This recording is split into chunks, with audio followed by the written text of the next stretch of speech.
লেখা। কুসুমপুর নামে এক গ্রাম ছিল, আর সেই গ্রামের মাঝে ছোট্ট একটি বাড়িতে এক বৃদ্ধ বুড়ি বাস করত।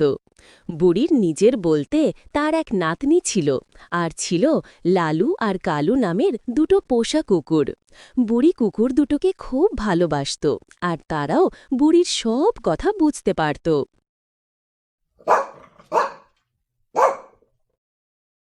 আসছি বাবা, আসছি।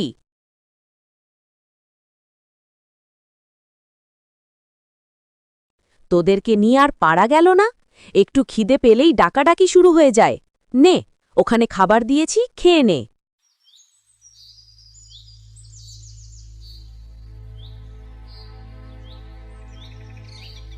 এই যে বুড়িমা, তোমার নামে একটা চিঠি আছে। পাশের গ্রাম থেকে তোমার নাতনি পাঠিয়েছে। গায়ের পিয়ন এটা তোমাকে দিতে বলল। চিঠিটা তুমি পড়তে পারবে নাকি আমি পড়ে শোনাবো? কি, তুই আমাকে মুখ্য বললি? শোন, এই ননিবালা গায়ের স্কুলে নেকাপড়া করেছে, তাও আবার 1 বছর। অ, আ, ক, খ সব আমার মুখস্থ, আর তুই কি না আমাকে চিঠি পড়া শেখাচ্ছিস? আমি আমি আবার কখন তোমাকে মুখ্য বললাম? বলতে আর কি বাকি রেখেছিস শুনি? তা কি লেখা আছে চিঠিতে?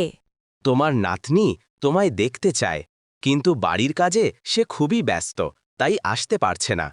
তোমার শরীর যদি সুস্থ থাকে তাহলে একদিন যেন নাতনি বাড়িতে থেকে আসো, সেটাই এই চিঠিতে লেখা আছে। আহারে বেচারি, আমায় না দেখতে পেয়ে কত কষ্টই না পাচ্ছে আমার নাতনিটা। ঠিক আছে, আমি কাল সকালেই নাতনির বাড়ি থেকে ঘুরে আসব। লালু আর কালু, তোরা আমার কথাটা মন দিয়ে শোন। আমায় কাল সকালে নাতনির বাড়ি যেতে হবে। বেচারি আমায় দেখতে চায়, তাই আমি ঠিক করেছি কাল রাতটা সেখানে কাটিয়ে পরদিন বাড়ি ফিরব। তোদের খাবার আমি দিয়ে যাব, আর তোরা বাড়িটা ভালো করে পাহারা দিবি। কেউ যেন বাড়িতে না ঢুকতে পারে।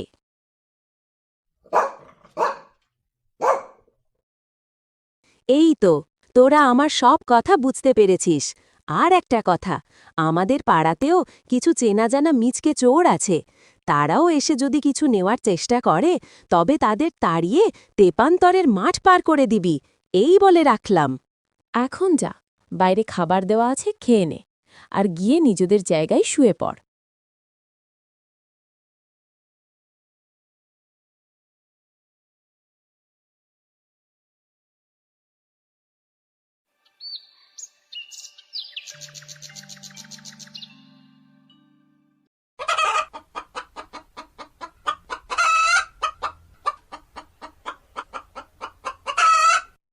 কে কে ওখানে?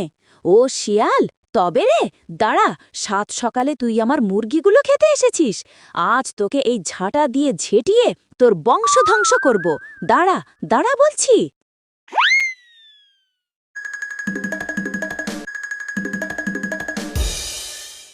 আমি তবে আসি রে, অনেকটা বেলা হয়ে গেছে। বেশি দেরি হলে আমার নাতনিটা আবার চিন্তা করবে। তাছাড়া এতটা পথ হেঁটে যেতেও অনেকটা সময় লাগবে। তোরা ভালো করে বাড়িটা পাহারা দে, আমি আজ রাতটা ওখানে কাটিয়ে কাল সকালেই চলে আসব।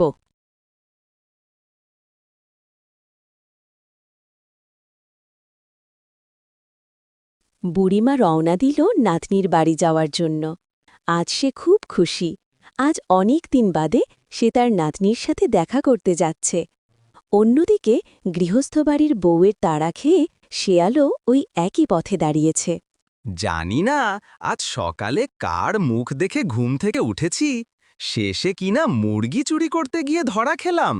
কত কথাই না শুনতে হলো, আমাদের বংশ তুলেও কত বাজে কথা বলল।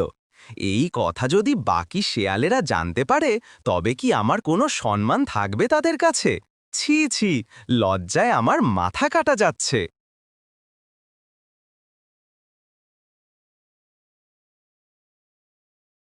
দূর থেকে দেখতে পাচ্ছি একটা বৃদ্ধ বুড়ি এই দিকেই আসছে। ভালোই হলো, এবার এই বুড়িটাকে খাবো, আর আমার সাথীদেরকেও বুড়ির মাংস খাওয়াবো।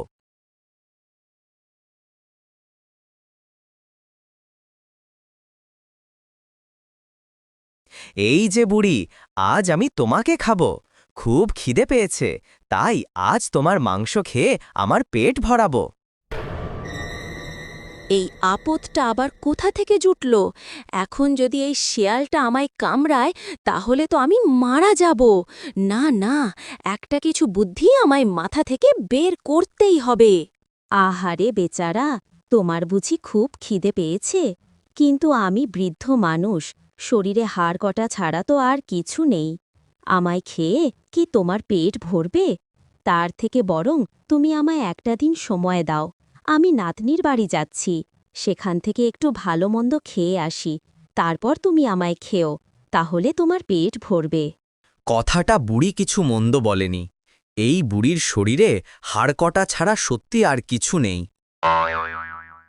কিন্তু তোমায় যেতে দিলে তুমি তো পালিয়ে যাবে। না না, তোমায় কোনো সুযোগ দেওয়া যাবে না। ওরে না রে না, আজ বাদে কাল এমনিই আমি মরে যাব, কিন্তু মরার আগে তোমার কিছু উপকার করতে পারলে আমি সত্যিই খুব খুশি হব।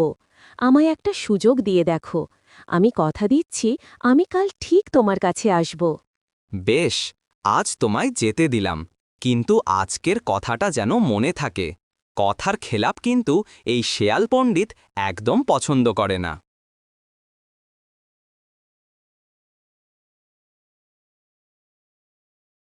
কিছুটা পথ যেতেই বুড়ি আবারও থমকে দাঁড়াল।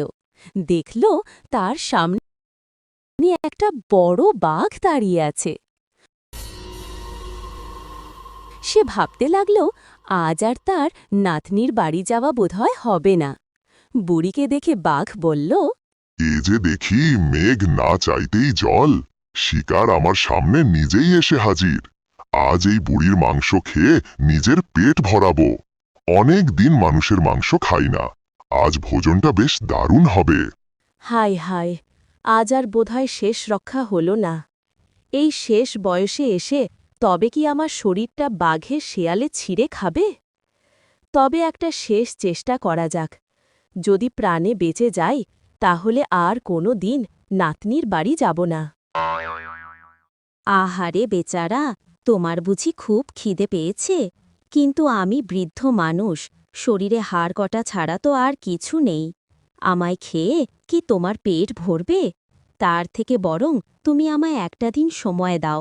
আমি নাতনির বাড়ি যাচ্ছি, সেখান থেকে একটু ভালো মন্দ খেয়ে আসি, তারপর তুমি আমায় খেও, তাহলে তোমার পেট ভরবে।